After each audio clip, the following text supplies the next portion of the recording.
Мағжанды іздеп лагерге. Бұл 29 жылы, білесіздер, 27 жылы байлардың малдарын тартып алып, қожалардың бәрін мешіттен аластатып, бәрін жаңа ұсталған ұсталды, ұсталмаған атылғандар атылды, Сібірге кеткені кетті, қашқандардың бәрі кетті ғой жан-жағын. Яғни діни интеллигенция кетті, зиялы қауым өкілдері. Кәдімгі алаш қайраткерлері қудалан, байлар қудалан. Қазақтың 300-ден жоғары көтерілістері болды. Аққалпақ дейді, созақ көтеріліс дейді. Осылардың барлығы айналып келген кезде ішіндегі ең ауыры қазаққа батқан.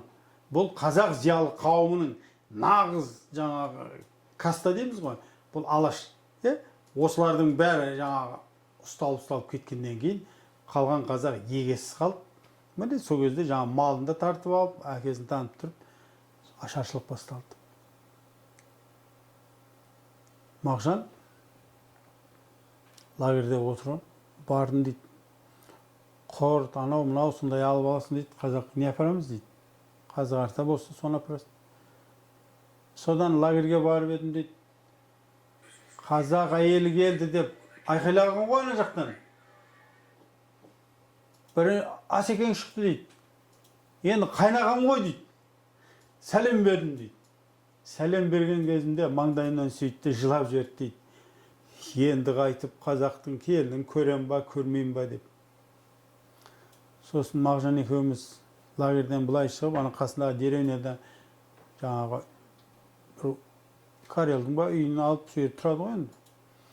Соны күнде таңертең барамыз дейді, бір көл бар дейді, соның жағасында отырады дейді. Үндемейді дейді. Бір күн, екі күн. Пойызда келе жатқаныңда қазақтар қайтып жүр деп. Ана пойыздың жағасында құрт майларын сатып тұрған шығар бейшаралар. Оған пойызда кетіп баратқан бәрі қарқ-қарқ күліп мазақтап жүрген шығар деп айтады. Мен 90-шы жылдардан кейін де Құрманғазы туралы кино түсіргенде дәл осы эпизод болып еді. Қазақтың не бір кемпірлері мен шалдары бірі арақ, бірі кефир ұстап, жаңағы май ұстап, құрт ұстап, алшы деп, синок деп айқайлап тұрғанын талай көрдім ғой. Бірақ киноның ішіне олар кірмей қалды ғой бәдірдің бәрі. Сонда Мағжан қара анақтай жатып, сол кезде Мыржақтың да жазатыны ғой, қайдасыңдар көсемдер дейтіні. Міне, енді киноның ішінде жоқ эпизодты да айтып жүрем ғой енді осындайда. Содан не керек? Зілиха бетіме қарап тұрып, қайла білесің бе дейді. Сол әйелімін ғой дейді. Бір күн өтті, екі күн өтті, содан шыдай алмадым дейді. Мағжан ау, енді кетем ғой деп.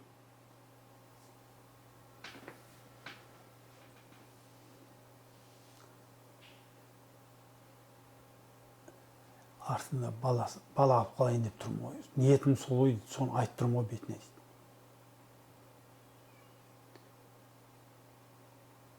Сүйкімсіз мына дүниеде қандай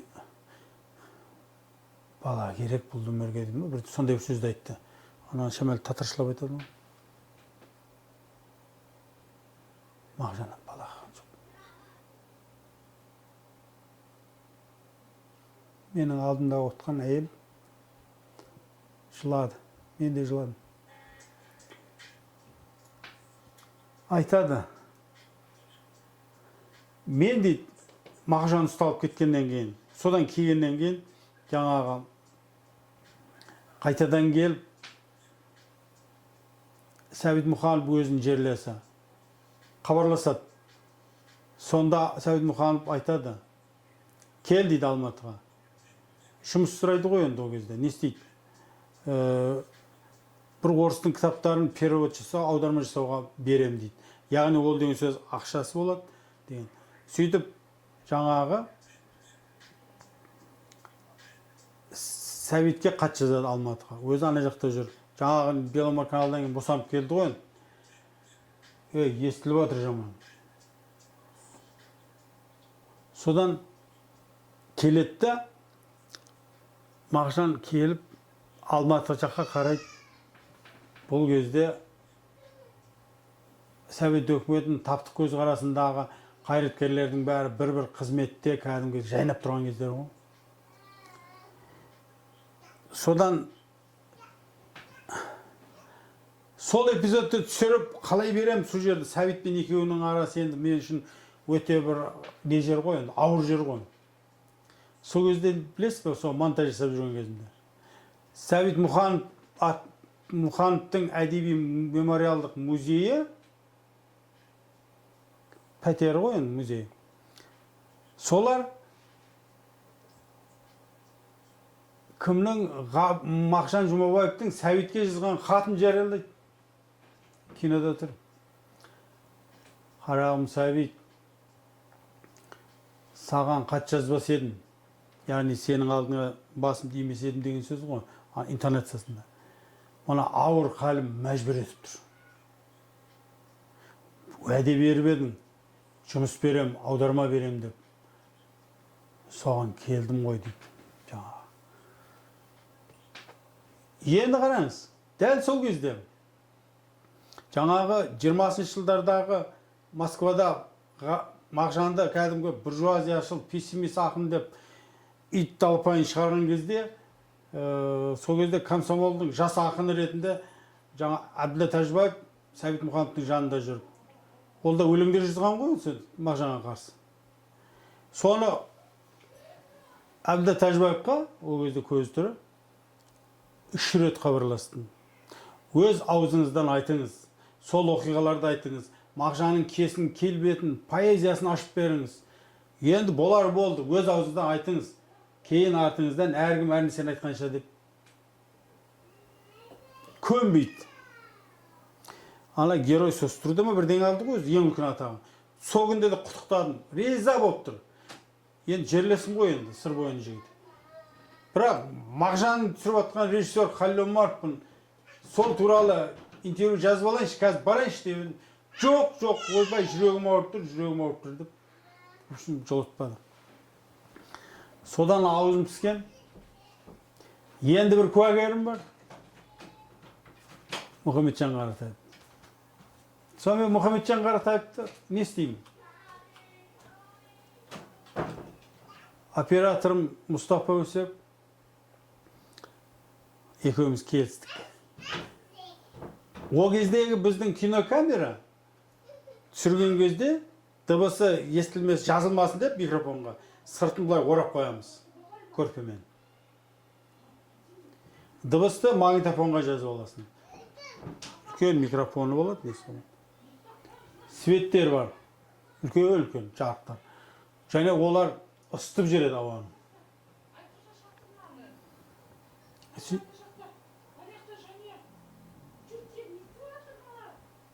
Hey!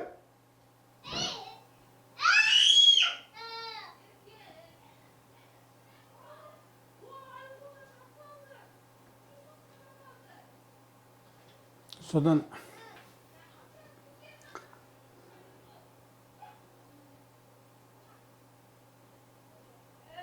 Мұхамеджан Қаратаевқа бардым. Жеңгеміз екеуі қарсы алып, қымыз берді, елдің қымызды ішіп алдық.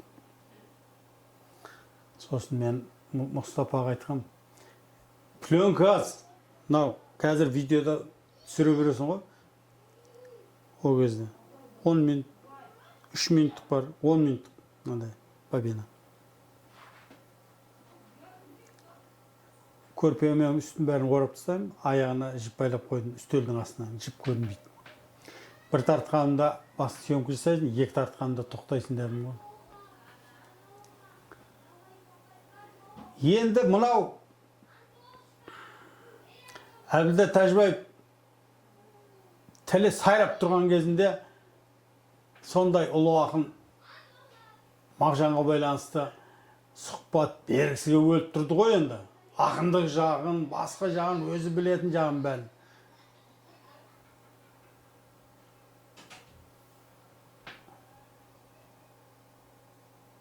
Мағжан келген кезде Сәкен Сейфуллин өзінің үйіне Мағжанды апара алмаған ғой.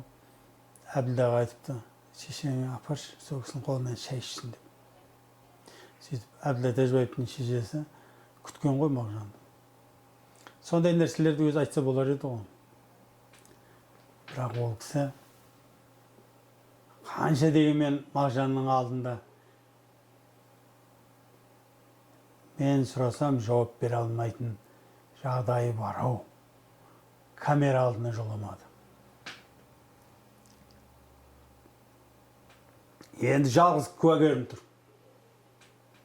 Ал оған Мағжанға байланысты кім қандай позиция ұстады? Осыны суреттеп айтқызуым керек. Документалистің міндеті. Сонымен жаңағы Мұхамеджан Қаратаев отыр, өзі бұлай тік отырады, көзін алмайды. Осылай. Камера осылай қойып қойдым алдына. Өзім жанында отырмын, Мұстапа артында тұр. Иә, 37 жылдың жазы болса керек. Сәбең Қазақстан Жазушылар одағының төрағасы, басқармасы ма? Мен секретарь едім дейді. Сол түс әлеуетінде ақ костюм шалбар киген бирау бас бір кісі жігіт кіріп келді дейді. Кімсің дедім дейді. Мағжанмын дейді. Арқам шындап қоя берді дейді. Өйткені ол кісінің әндерін, өлеңдерін жатқа білеміз дейді. Айтып бердім дейді. Ой, біледі екенсің ғой. Бірақ түрін танымаймыз дейді. Ешқандай газет Мағжанның суретін баспайды. Өлеңінде баспайды ғой. Өйткені Мағжан 17 жылдан кейін 37 жылға дейін 20 жыл өмір сүріпті. Қызыл трактор я қызыл комбайн деген өлең жоқ ona. Содан Сәбең үйіне кеткен дедім. Күтті дейді. Содан бір кезде Сәбит Мұқан келіп екеуі құшақтап амандасады. Содан Мирзаянға Қазақстанның басшысы Мирзаян, Голощекиннен келген адам. Сәбит Мұқанов, Мұхамеджан Қаратаев идеология жөнінде Садық па, сондай бір кісі бар. Мағжан, міне осы төртеуміз Мирзаянға кірдік дейді.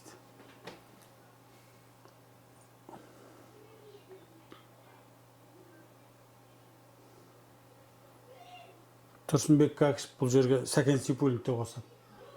Бірақ соның ішінде барып тұрған адам Тұрсынбек емес, Мұхамеджан ғой, Қаратаев. Ол Сәкен бұл жерде барған жоқ дейді. Ана кісі өзінің жазбаларында Сәкен де барды деп айтылады.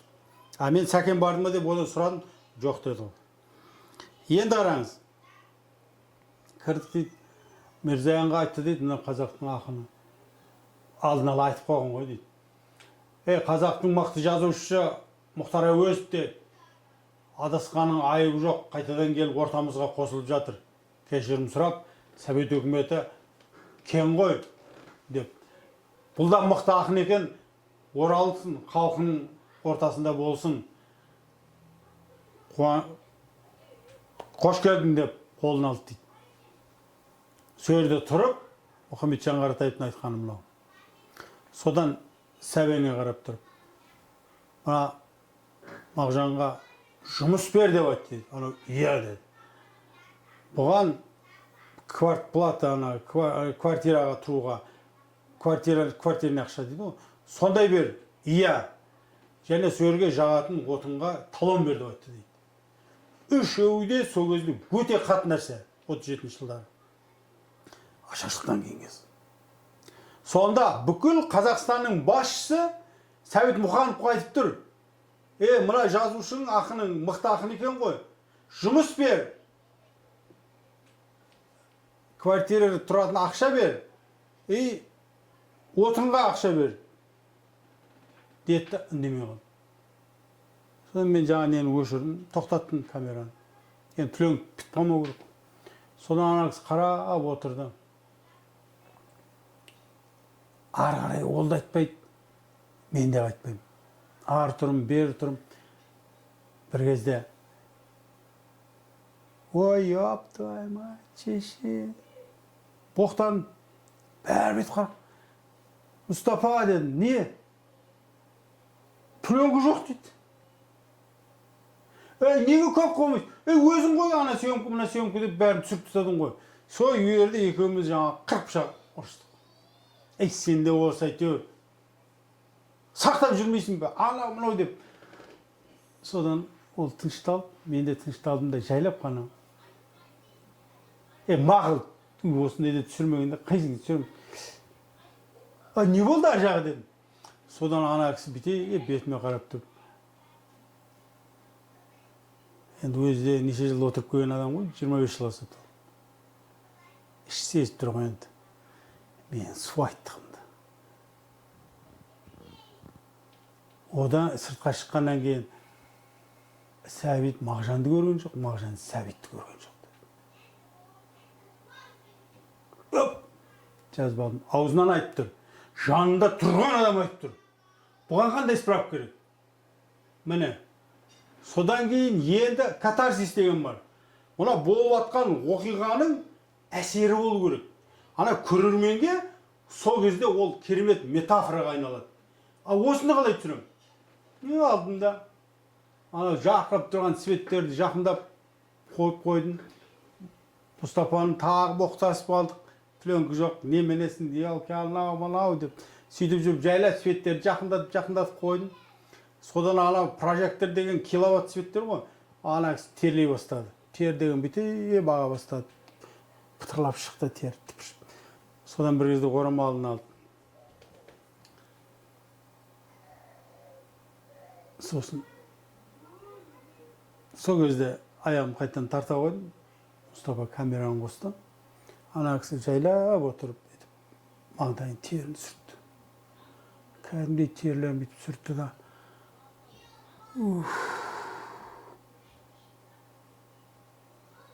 Міне, осы кадр түсірдім. Бұл негізінде Әбділда Тәжібаевтың эпизоды еді.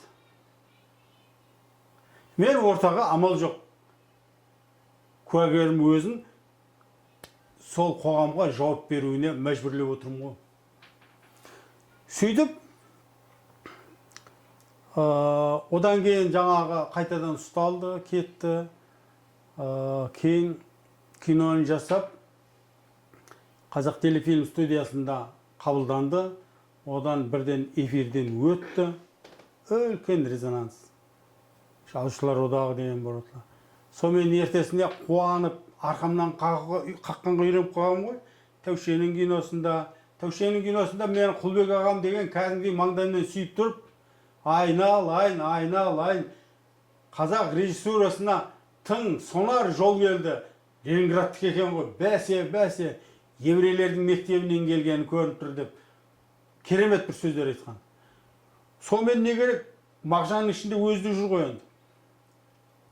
Содан жұмысқа келсем, кәрім Данайып енді мақтайды ғой деп тұрмын ғой. Қалла деді, тұрып сауыз. Қазір деді, кет деді мынаяқтан, көзіме көрінбей. Не болды? Кетпеймін. Қазір бір профессорлар келе жатыр, академиктер. Мағжанға байланысты. Тыңдайын да? Жоқ. Сонымен мен ана бір кабинетіне жіберді. Сөйтіп, сояқты главный редактор біреудің кабинетіне отырдым. Тұрсынбек Кәкішев бастаған жазу нелер келді, академиктер. Келетті олар жадымды нені, столды ұрып тұрып. Мұнау Мағжан, кеше Мағжанның киносын көрдік. Керемет тағдырын бәрін көрсеткен, бірақ біздің ұстазымыз, ол ұстазымыз Сәбит Мұхановты сатқын қылып көрсетіп қоятындай, оның қандай әкесін ақысы бар деп жаңағы айқайлайды. Соны маған кет барқында айтқан мен. Егер сол фильмге байланысты ішінде бір жерлерін айтатын болса, онда мен 37-тен кейінгі мынау тұрарлар, Сәкен Сейфуллиндар ақталған кезде Мағжан неге ақталмады? Сол процестердің де документтерін жариялайын. Киноның ең тағы бір 1 saat жасап отырмын ғой. Енді тағы бір жарты сағатым ба, 1 сағатымда кино жасаймын. Маған соған пленка беріңіз дедім. Мақұл беремін деді ғой. Сөйтіп ана кісілерге жаңағын айтады.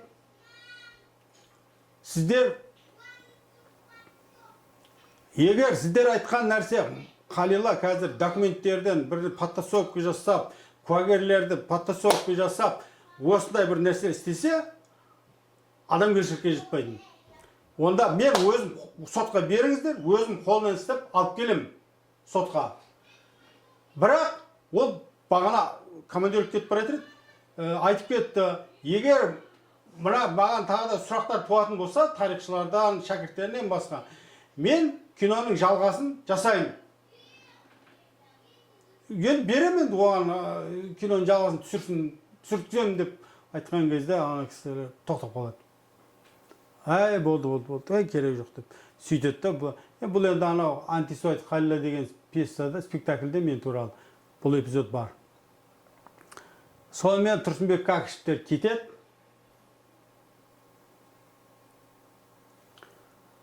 Кейін Сәкен туралы керемет кітаптар жазып, әбден зерттеу жүргізген Тұрсынбек Кәкішев көкемізбен мен Әзілхан Нұршайықов ағаның үйінде кездестім. Одан кейін көптеген шараларда кездестім. Әсіресе Гүлнар апа қайтқан кезде сол жаназаның ас беріледі ғой енді. Жазушылар анау Панфилд паркінде, Жұлдыз ресторанында. Сонда Тұрсынбек Кәкішев жүргізді. Енді оратор кісі керемет. Содан енді мен Алаш туралы Міржақыпты да, Мағжанды да, Алашорданы 2 рет түсірдім. Осылардың бәрін түсіріп жүрген кезде менің ең мықты қоян-қолтық жұмыс істеген тарихшым бар ғой. Мәмбет Қойгелдиев, Талас Омарбек, Мұхтар Атабаев. Сондай сияқты көп. Содан жаңағы Гүлнар апам қайтып, соны жерлеп, сөйтіп жаңағы отырған кезде дастархан басында Талас Омарбек екеуміз қатар отырып қалдық. Сосын енді әңгіме болсын деп мен жаңағы баяғы Мағжанның киносын тапсырғандағы эпизодты айтып бердім. Сөйтсем Талас ағам маған сыбырлайды. Не? 90 жылдары дейді, Совет үкіметі құлағаннан кейін, ана парт архив дейді, бүкіл осы